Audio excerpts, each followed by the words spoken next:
दोस्तों यह कहानी बहुत लंबी है, इसको एक वीडियो में बनाना संभव नहीं है, इसलिए इस कहानी को 3 से 4 पार्ट में बनानी पड़ेगी। मैं आपको 3 से 4 मिनट के वीडियो में कहानी को समझाने का प्रयास करता हूं। अगर आप हमारे चैनल पर नए हैं तो चैनल को सब्सक्राइब कर लीजिए और वीडियो को लाइक कर दीजिए।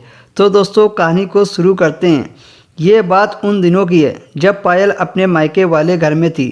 तब उसके घर का माहौल बहुत सख्त था, इसलिए किसी तरह का फैशन करना, तेज हंसना, नाचना, गाना बजाना ऐसा कोई काम नहीं होता था। घर में घुसे तो समझो सब खुशियाँ उड़न छूं। पायल ने स्कूल और कॉलेज की पढ़ाई के दौरान कभी किसी लड़के से बात तक नहीं की थी। पिता और बड़े भाई का डर ही इतना था कि पूछो मत। इस वजह से पायल का कोई दोस्त भी न था। बॉयफ्रेंड का तो मतलब ही नहीं बनता था। मन में कभी कभी विचार आता था, पर जवान होकर भी कभी उसके मन में वो सब करने की फीलिंग नहीं आई। बस ज़्यादा से ज़्यादा किस कर लो, उसके लिए यही प्रेम का अंतिम पड़ाव था। पहली बार ससुराल में वो अपने पति से प्यार की थी। शादी हुई सुहाग रात को पति ने जो कुछ किया वह सब उसके लिए बिल्कुल नया था। पायल को तो पता ही नहीं था कि इतना सब कुछ होता है। बस भाभी ने एक बात बताकर भेजी थी कि पति जो कहे, जो भी करे, उसे मना मत करना। उसको जो करना होगा वो खुद कर लेगा। पर उसे नहीं पता था कि इसका अंजाम बेडशीट पर खून का एक बड़ा धब्बा होगा। पर पायल ने यह सब कुछ सहन कर लिया। उसके बाद तो यही सब रूटीन हो गया। हर रोज़ रात को पायल के पति पायल के साथ खूब प्यार करते थे और यह सब उसके दिमाग में इतना घुस गया था। पायल को भी अब आदत सी हो गई थी। शादी के 3 महीने बाद पायल को मायके जाना पड़ा। पहली रात को ही वह बहुत परेशान हुई।